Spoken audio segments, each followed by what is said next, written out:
Hello, I'm Lakisha, and I want to welcome you to this edition of Kishaz Talks.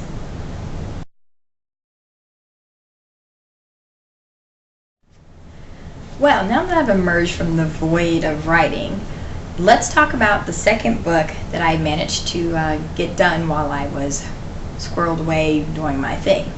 And that book would be Book 2 in the Werelove series, Midnight Revelations. And this is the cover. Once again, have to say thank you to J.D. Holyfield. He's my cover artist, an amazing man, and a very gifted talent, if I do say so myself. So there we go. Let you get a look. Now, how about you sit back, relax, and let's talk some Werelove. When last we talked about Werelove, you were being introduced to a whole new world, quite literally. And that was the planet of New Terra. On New Terra, you have humans and you have shapeshifters known as Weirs. My shapeshifters are not limited to just the conventional, werewolves or weird cats, but they involve the range of animals. So everything from a lion to a dolphin, and everything kind of in between. But the main storyline right now that we're dealing with in the Werelove series is that of Layla the Craw. Layla in book 1 is 17 years old and has been sheltered most of her life. She knows nothing about her past, nothing about her heritage, nor the secret that is, within her genetics. She is abruptly and rather violently thrust into the middle of a conspiracy, and she doesn't know what to do.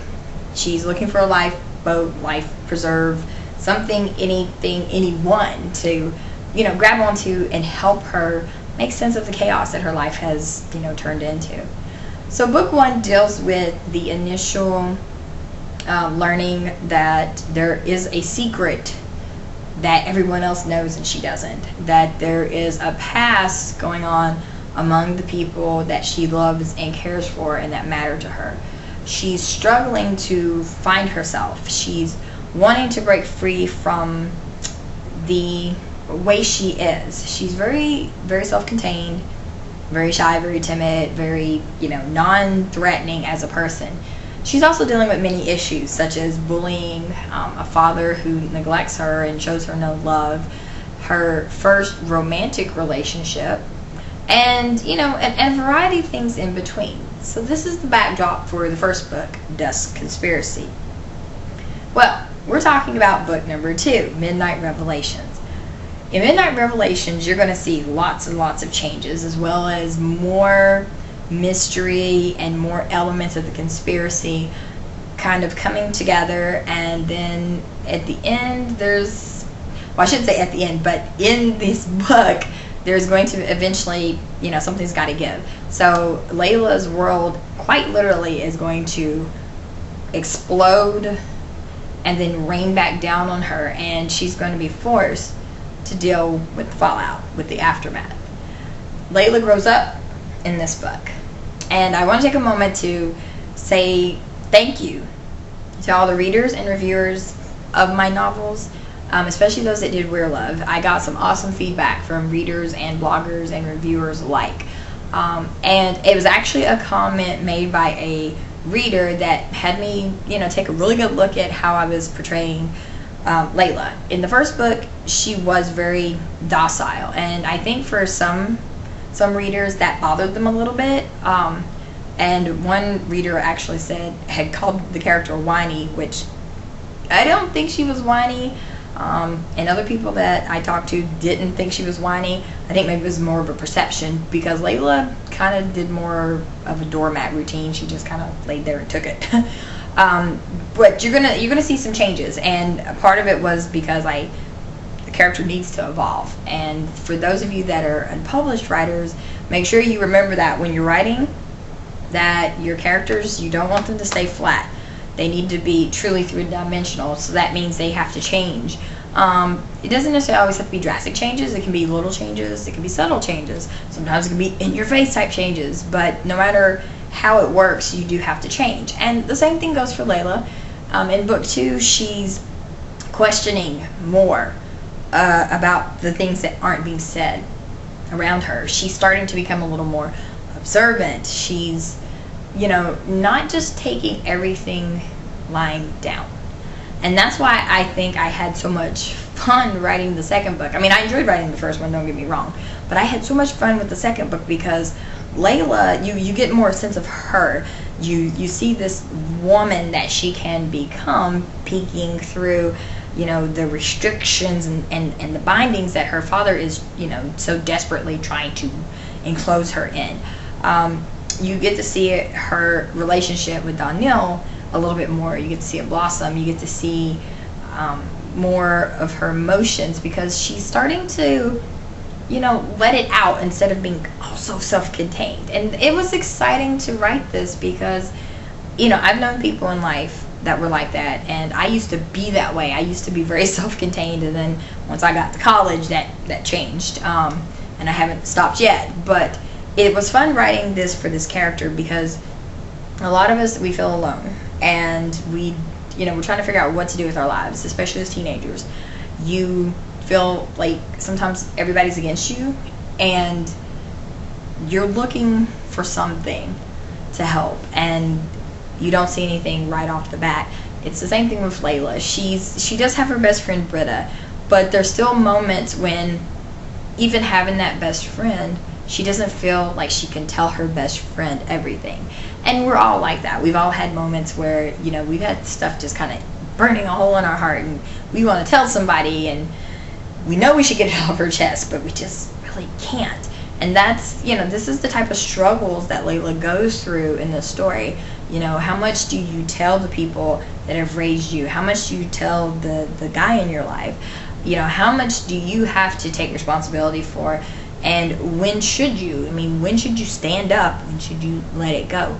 So she's walking this tightrope that all young adults go through, that all teenagers go through, heck, what all humans go through at various points in their life. She's seriously trying to just figure it all out. There's, of course, baddies in this one. You can't have a story without some kind of bad guy.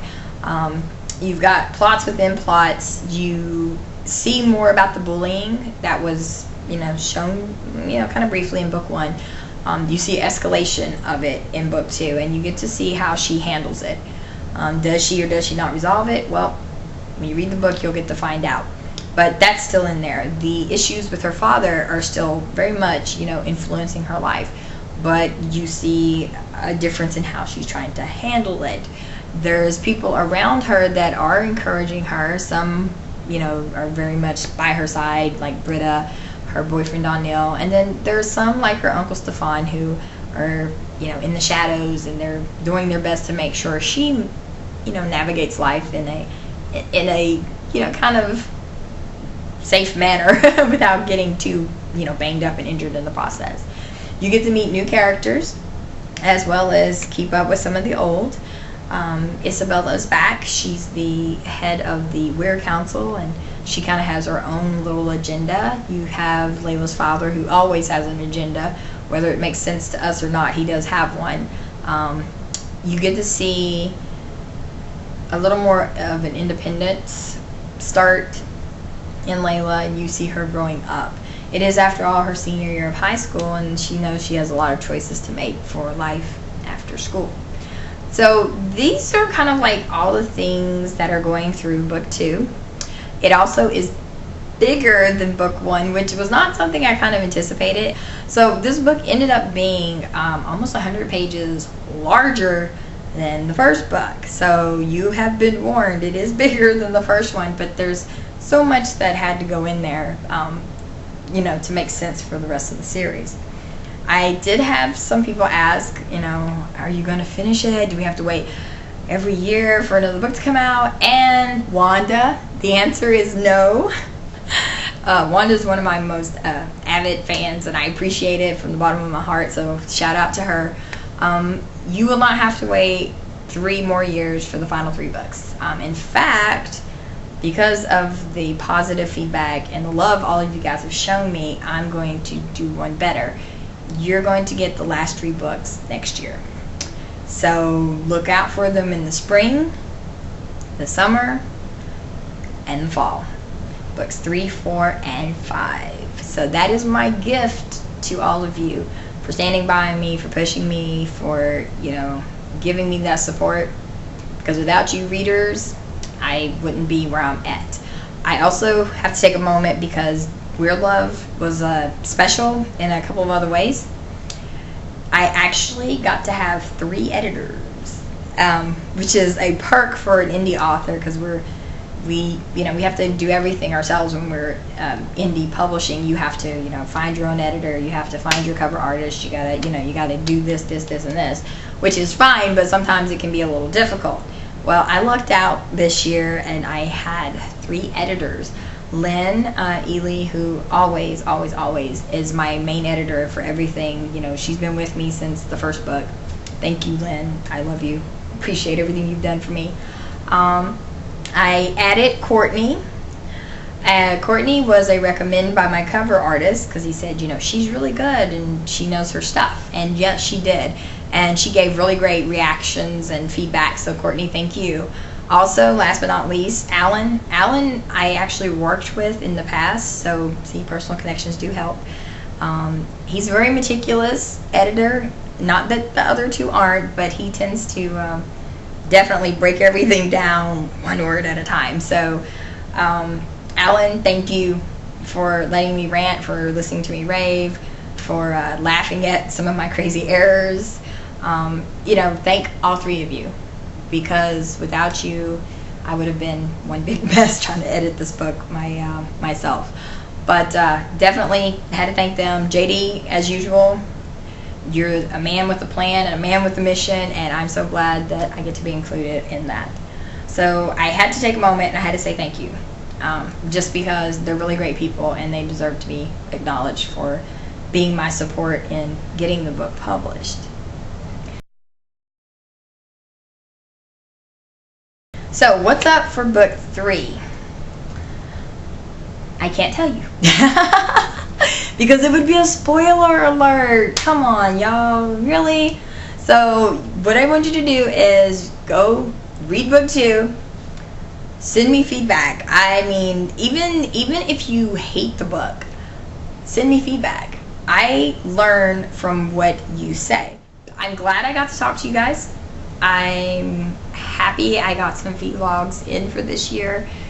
The next vlog will be sometime around August, September, because I have a 3rd book coming out. It is my first children's novel, and it's the first in a 6-book series. The series name is The Elemental Symphony. It also takes place in the world of the Veil, so it's set in the same dimension, alternate reality world, whatever you might want to call it, as Moonbeams, but it's dealing with a different continent, and it's dealing with a whole, another set of government. So it's very much going to be different from Moonbeams, but it is set in the same universe. So I'm looking forward to it. I'm looking forward to seeing you all again next time here on Kishaz Talks.